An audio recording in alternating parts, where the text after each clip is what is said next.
ಸಮುದಾಯದ ಸುಮಾರು 7,500 ಎಕರೆ ಭೂಮಿಯನ್ನು ವಶಕ್ಕೆ ಪಡ್ಕೊಳ್ಳೋದಕ್ಕೆ ಸರ್ಕಾರ ಈಗೇನು ಕೆಲವು ಸರ್ವೆ ನಂಬರ್ಗಳ ಬಗ್ಗೆ ನೋಟಿಫೈ ಮಾಡಿದ್ದಾರೆ. ಅದರ ಬಗ್ಗೆ ಈಗಾಗಲೇ ಕಳೆದ 1 ತಿಂಗಳಿಗಿಂತ ಹೆಚ್ಚಾಗಿ ಅಲ್ಲಿಯ ರೈತರುಗಳ ಸಮಸ್ಯೆಯನ್ನು ಸರ್ಕಾರದ ಗಮನಕ್ಕೆ ತರಲಿಕ್ಕೆ ಕುಮಾರಸ್ವಾಮಿಯವರ ನೇತೃತ್ವದಲ್ಲಿ ಈಗ ಹಲವಾರು ಕಾರ್ಯಕ್ರಮ ನಡೆದಿದೆ. ಸ್ಥಳೀಯ ಮುಖಂಡಗಳು, ಮಾಜಿ ಶಾಸಕರು, ನಮ್ಮ ಪಕ್ಷದ ಅಧ್ಯಕ್ಷರು, ಈ ಎಲ್ಲ ಮುಖಂಡಗಳು ಸೇರಿ ನಮ್ಮ ರೈತರಿಗೆ ಆಗುವ ಅನ್ಯಾಯದ ಬಗ್ಗೆ ಸುದೀರ್ಘವಾದ ಹೋರಾಟ ಮಾಡಿದ್ದಾರೆ. ಆದರೆ ಮುಖ್ಯಮಂತ್ರಿಗಳು ಕುಮಾರಣ್ಣವರೇ ಮಾಡಿದ ಕಾರ್ಯಕ್ರಮ ನಾನು ಮುಂದುವರಿಸ್ತೀನಿ ಅಂತ ಹೇಳಿ ಸತ್ಯವನ್ನು ಮುಚ್ಚಿಟ್ಟು ಕುಮಾರಸ್ವಾಮಿಯವರು ಮಾಡಿದ ಕಾರ್ಯಕ್ರಮ ಇದು ಅಂತ ಹೇಳಿ ನುಡಿಸಿಕೊಳ್ಳುವ ಮಾತನ್ನು ಹೇಳೋ ಪ್ರಯತ್ನ ಮಾಡ್ತಾ ಇದ್ದಾರೆ. ವಾಸ್ತವಾಂಶ ಕುಮಾರಸ್ವಾಮಿಯವರ ಕಾಲದಲ್ಲಿ ಏನಾಯಿತು, ಅದಾದಮೇಲೆ ಮುಂದಕ್ಕೆ ಏನೇನು ಕೆಲವು ಘಟನೆಗಳು ನಡೆದಿದ್ದಾವೆ ಎಲ್ಲವನ್ನೂ ಸುದೀರ್ಘವಾಗಿ ನಿಖಿಲ್ ಕುಮಾರಸ್ವಾಮಿಯವರು ಹೇಳಿದ್ದಾರೆ. ನಮ್ಮ ಮಾಜಿ ಶಾಸಕರು ಮಾತಾಡುವಾಗ ಅವರು ಕೂಡ ಅಲ್ಲಿರ್ತಕ್ಕಂಥ ಸಮಸ್ಯೆ ಬಗ್ಗೆ ಸವಿಸ್ತಾರವಾಗಿ ಮಾತನಾಡಿದ್ದಾರೆ. ಈ ವಿಷಯದಲ್ಲಿ ಕುಮಾರಸ್ವಾಮಿಯವರು ಈಗಾಗಲೇ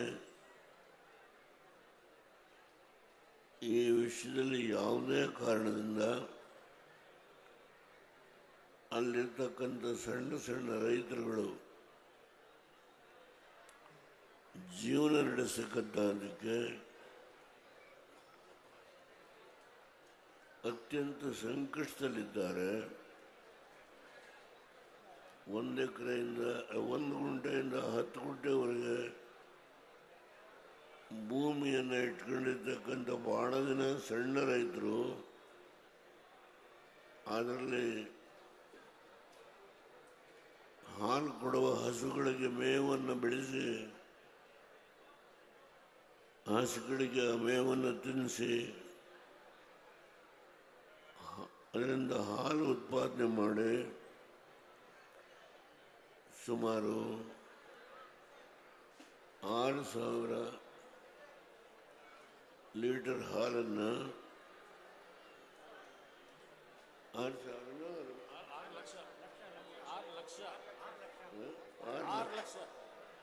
ಲಕ್ಷ ಲೀಟರ್ನ ಹಾಲನ್ನು ಡೈರಿಗೆ ಸಪ್ಲೈ ಮಾಡ್ತಾ ಇದ್ದಾರೆ.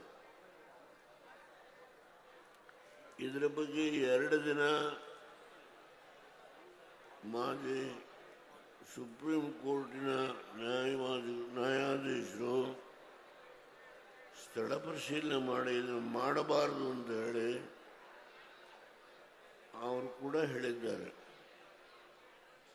ಅವರು ಯಾರ ಪರವಾಗಿ ಅಲ್ಲ, ಅಲ್ಲಿರ್ತಕ್ಕಂಥ ಸನ್ನಿವೇಶವನ್ನು ಕಣ್ಣಿಂದ ನೋಡಿ ಆ ಬಡವರು 1 ಗುಂಟೆ 2 ಗುಂಟೆ 5 ಗುಂಟೆ 3 ಗುಂಟೆ ಇಟ್ಕೊಂಡು ಜೀವನ ಮಾಡತಕ್ಕಂಥ 100ಕ್ಕೆ 90 ಭಾಗ ಜನ ಏನಿದ್ದಾರೆ ಅವರ ಪರವಾಗಿ 2 ದಿನ ಸುಪ್ರೀಂ ಕೋರ್ಟಿನ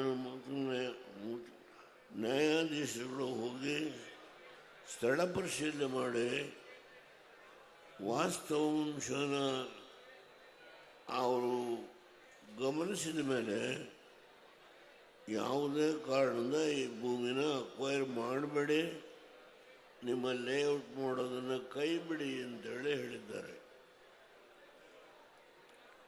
ನಾನು ಮುಖ್ಯಮಂತ್ರಿಗಳಿಗೆ ವಿನಯವಾಗಿ ಹೇಳ್ತೇನೆ, ಇದು ನಾವು ಪ್ರಥಮ ಹಂತದಲ್ಲಿದ್ದೇವೆ. ನಾನು ಯಾವುದೇ ಒಂದು ಕಠಿಣವಾದ ನಿಲುವನ್ನು ಅಥವಾ ಶಬ್ದ ಪ್ರಯೋಗ ಮಾಡ್ತಾ ಇಲ್ಲ. ಕುಮಾರಸ್ವಾಮಿಯವರು ಪತ್ರ ಬರೆದಿದ್ದಾರೆ, ಸುದೀರ್ಘವಾಗಿ 4-6 ಸಾರಿ ಅಲ್ಲೇ ರೈತರ ಜೊತೆ ಸೇರಿ ನಮ್ಮ ಪಕ್ಷದ ನಿಲುವೇನು ಅಂತಕ್ಕಂಥದ್ದನ್ನು ಕೂಡ ಹೇಳಿದ್ದಾರೆ. ಈ ಮಧ್ಯದಲ್ಲಿ ಭಾರತೀಯ ಜನತಾ ಪಾರ್ಟಿಯವರು 2 ದಿನ ಅಲ್ಲೇ ಹೋಗಿ ಅವರು ಕೂಡ ಇದನ್ನು ವಿರೋಧ ಮಾಡಿದ್ದಾರೆ. ನಾನು ಈ ಹಿನ್ನೆಲೆಯಲ್ಲಿ ನಿನ್ನೆ ಕುಮಾರಸ್ವಾಮಿಯವರು ಬಾಗಲಕೋಟೆಯಲ್ಲಿ ಏನು ಈ ಒಂದು ಬೆಂಗಳೂರು ಮೈಸೂರು ಇನ್ಫ್ರಾಸ್ಟ್ರಕ್ಚರ್ ಕಾರಿಡಾರ್ ರಸ್ತೆಯ ಒಂದು ಅತ್ಯಂತ ಹೇಯವಾದ ಈ ಒಂದು ರಸ್ತೆಯ ವಿಷಯದಲ್ಲಿ ಅದರ ಜವಾಬ್ದಾರಿಯನ್ನು ಹೊತ್ತಂಥ ಪ್ರಾಜೆಕ್ಟ್ ಪ್ರಮೋಟರ್ ಯಾರಿದ್ದಾರೋ ಅವರು ಏನು ಲೂಟ್ ಮಾಡ್ತಾ ಇದ್ದಾರೆ ಅದರ ಬಗ್ಗೆ ಸುದೀರ್ಘವಾದ ಕಾಗದವನ್ನು ಕುಮಾರಸ್ವಾಮಿಯವರು ಬರೆದು ಬಾಗಲಕೋಟೆಯಲ್ಲಿ ಇದರ ವಿಷಯ ಹೇಳಿದ್ದಾರೆ.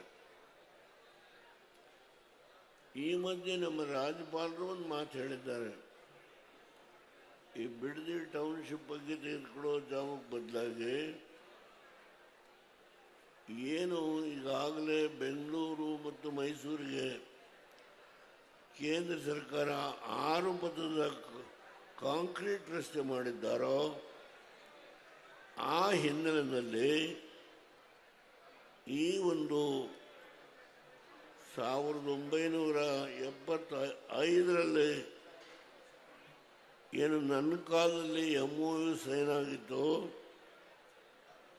ಅದು ಜೀವಂತ ಉಳಿದಿಲ್ಲ. ಈಗ ಆ ಜಮೀನನ್ನು ಬೇಕಾದರೆ ಇದಕ್ಕೆ ತೆಗೆದುಕೊಂಡು ನಿಮ್ಮ ಲೇಔಟ್ ಬೇಕಾದರೆ ಮಾಡಿಕೊಳ್ಳಿ, ಬಿಡದಿ ಆ ಬಡವರ ಜಮೀನಿಗೆ ಕೈ ಹಾಕಬೇಡಿ ಅಂತ ಹೇಳಿ ನಮ್ಮ ರಾಜ್ಯದ ಗವರ್ನರ್ ಕೂಡ ತಮ್ಮ ಅಭಿಪ್ರಾಯವನ್ನು ವ್ಯಕ್ತಪಡಿಸಿದ್ದಾರೆ. ನಾನು ಈ ಸಂದರ್ಭದಲ್ಲಿ ಮುಖ್ಯಮಂತ್ರಿಗಳಿಗೆ ಈ ವಿಷಯ ಗೊತ್ತಿಲ್ಲ ಅಂತ ಹೇಳಿ ಯಾರಾದರೂ ತಿಳ್ಕೊಂಡ್ರೆ ನಾವು ನಮ್ಮನ್ನೇ ನಾವು ವಂಚನೆ ಮಾಡಿಕೊಂಡಂಗಾಗುತ್ತೆ. ಇದು ಸುಮಾರು 27-28 ವರ್ಷದಿಂದ ಇದೊಂದು ದಂಧೆ ನಡೀತಾ ಇದೆ. ನಾನು ಈ ಸಂದರ್ಭದಲ್ಲಿ ಬಹಳ ನೋವಿಂದ ಹೇಳ್ತೇನೆ, ನಮ್ಮ ಕಾಂಗ್ರೆಸ್ ಮುಖಂಡರುಗಳು ರಾಜ್ಯಾಂಗದ ಬಗ್ಗೆ ಮಾತನಾಡ್ತಾರೆ, ನ್ಯಾಯಾಂಗದ ಬಗ್ಗೆ ಮಾತನಾಡ್ತಾರೆ, ಅಂಬೇಡ್ಕರ್ ಅವ್ರ ಬಗ್ಗೆ ಮಾತನಾಡ್ತಾರೆ. ಅಂಬೇಡ್ಕರ್ ಅವರು ಈ ದೇಶದ ಒಂದು ನಮ್ಮ ಸಂವಿಧಾನವನ್ನು ರಚನೆ ಮಾಡತಕ್ಕಂತಹದ್ದಲ್ಲಿ ಮುಖ್ಯ ಅಧ್ಯಕ್ಷರಾಗಿ ಜವಾಬ್ದಾರಿ ಹೊತ್ತಿದ್ದರು. ಅದು ಈ ದೇಶಕ್ಕೆ ಬಂದ ಮಾರ್ಗದರ್ಶನ. ನ್ಯಾಯಾಂಗ ಹೆಂಗೆ ನಡ್ಕೊಳ್ಬೇಕು, ಕಾರ್ಯಾಂಗ ಹೆಂಗೆ ನಡ್ಕೊಳ್ಬೇಕು, ಶಾಸಕಾಂಗ ಹೇಗೆ ನಡ್ಕೊಳ್ಬೇಕು ಅನ್ನೋದ್ರ ಬಗ್ಗೆ ಇವತ್ತು ಅವರು ಈ 3 ವಿಭಾಗಗಳ ಬಗ್ಗೆ ಅವರ ಜವಾಬ್ದಾರಿಗಳೇನು ಅಂತ ಹೇಳಿದ್ದಾರೆ. ಈಗ ಈ ಒಂದು ಯೋಜನೆಯ ಬಗ್ಗೆ ಹೈಕೋರ್ಟ್ ಆಗಲಿ ಸುಪ್ರೀಂ ಕೋರ್ಟ್ ಆಗಲಿ ಕೊಟ್ಟಿರ್ತಕ್ಕಂಥ ತೀರ್ಮಾನಗಳನ್ನು ಅನುಷ್ಠಾನಕ್ಕೆ ತರತಕ್ಕಂಥ ಜವಾಬ್ದಾರಿ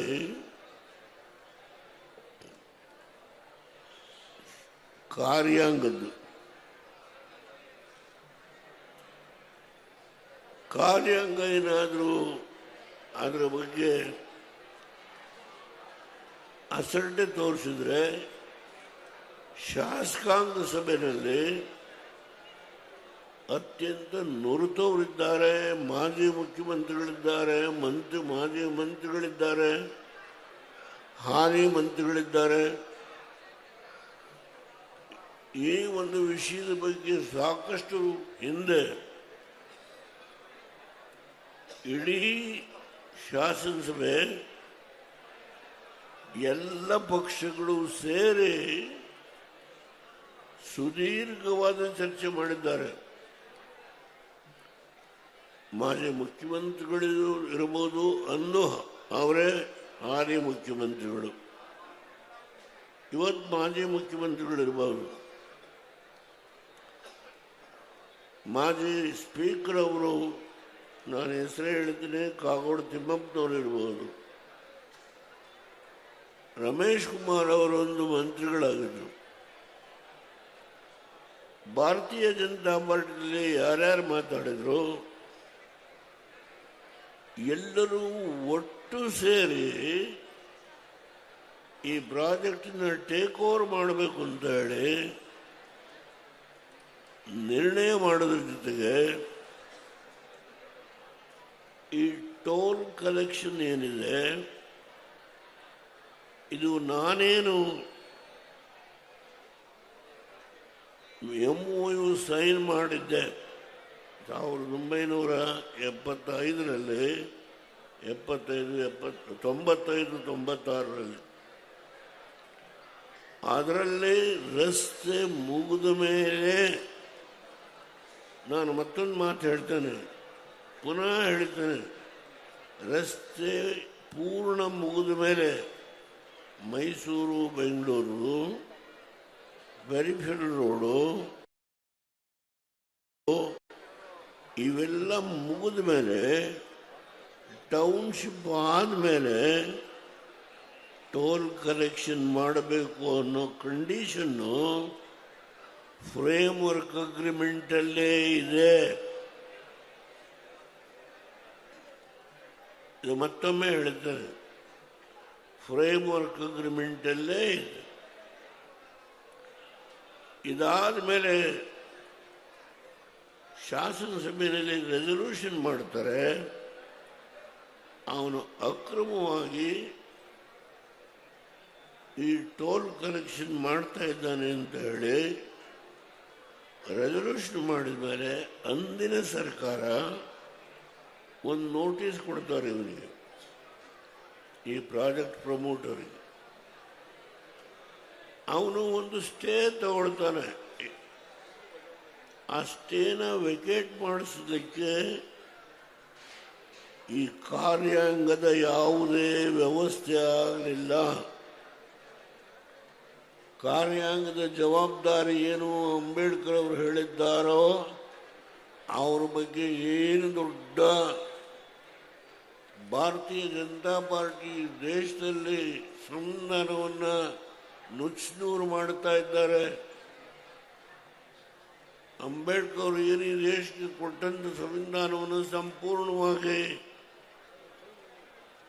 ನಾಶ ಮಾಡ್ತಾ ಇದ್ದಾರೆ ಅಂತೇಳಿ ದೊಡ್ಡ ಭಾಷಣವನ್ನು ಮಾಡ್ತಾರೆ. ಇವತ್ತು ನಾನು ಈ ವಿಷಯದ ಬಗ್ಗೆ ಒಂದೇ ಒಂದು ಪ್ರಶ್ನೆ, ಕೋರ್ಟು ಹೇಳಿದ್ರು ಇದು ಲೂಟ್ ಮಾಡ್ತಾ ಇದ್ದಾರೆ ಅನ್ನೋ ಶಬ್ದನ ಕೋರ್ಟ್ ಹೇಳಿದ್ರು. ಈ ಟೋಲ್ ಕಲೆಕ್ಷನ್ ತೆಗೆದುಕೊಂಡು ಮಾಡ್ತಾ ಇರ್ತಕ್ಕಂಥದ್ದು ಅಕ್ರಮ ಅಂತ ಹೇಳಿ ಏನು MOUನಲ್ಲಿ ಇರೋ ಕಂಡೀಷನ್ಗೆ ವಿರುದ್ಧವಾಗಿ ಇವನು ಮಾಡ್ತಿದ್ದಾನೋ, ಏನು ಈ ಶಾಸನಸಭೆ ಒಟ್ಟುಗೂಡಿ ತೀರ್ಮಾನ ಮಾಡಿ ಇವನು ಮಾಡ್ತಾ ಇರತಕ್ಕಂಥದ್ದಕ್ಕೆ ಕ್ರಮ ತೆಗೆದುಕೊಳ್ಬೇಕು ಅಂತ ಹೇಳಿದ ಮೇಲೆ ಬರೀ ಇವನು ನೋಟಿಸ್ ಕೊಟ್ಟರು, ಒಂದು ಸ್ಟೇ ತಗೊಂಡ, ಸ್ಟೇ ವೆಕೇಷನ್ಗೆ ಕಾರ್ಯಾಂಗ ಕಣ್ಣು ಮುಚ್ಕೊಂಡು ಕೂತಿದೆ. ಇಷ್ಟೇ ಇದರರ್ಥ. ಈ ಲೂಟ್ ಮಾಡ್ತಕ್ಕಂಥ ವ್ಯವಸ್ಥೆಗೆ ಈ ಸರ್ಕಾರ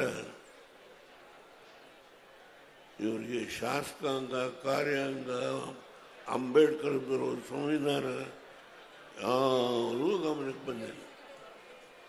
ನಾನು ತುಂಬ ನೋವಿಂದ ಮಾತಾಡ್ತೇನೆ. ಇವತ್ತು ಈ ರಸ್ತೆ ಬೇಕಿಲ್ಲ ಅನ್ನೋದನ್ನು ಹೈಕೋರ್ಟಿನ 3 ಜಡ್ಜ್ಮೆಂಟ್ಗಳಿದ್ದಾವೆ, ನಮ್ಮ ಹತ್ರ ಇದ್ದಾವೆ, ನಿಮ್ಮ ಹತ್ರಲ್ಲೂ ಇರ್ಬೋದು. ಅವರು ಬಹಳ ಕಠಿಣವಾದ ಭಾಷೆಯಲ್ಲಿ ಬರೆದಿದ್ದಾರೆ. ಇದೊಂದು ಕೆಟ್ಟ ವ್ಯವಸ್ಥೆ ಈ ರಾಜ್ಯದಲ್ಲಿ ನಡೀತಾ ಇದೆ ಅಂತ ಹೇಳಿ ಇದರ ಬಗ್ಗೆ ಏನಾದರೂ ಮಾತನಾಡ್ತಕ್ಕಂಥ ನೈತಿಕ ಶಕ್ತಿ ನಮ್ಮ ಕೆಲವು ಮುಖಂಡಗಳಿಗೆ ಅದು ಇವತ್ತು ಆ ನೈತಿಕ ಶಕ್ತಿ ಕಳ್ಕೊಂಡಿದ್ದಾರೋ ಅನ್ನೋ ಅನುಮಾನ ಬರುತ್ತೆ. ಅನೇಕ ಪ್ರಭಾವಿ ಮುಖಂಡಗಳಿದ್ದಾರೆ. ನಮ್ಮೆಲ್ಲರಿಗಿಂತೂ ಹೆಚ್ಚು ಅನುಭವ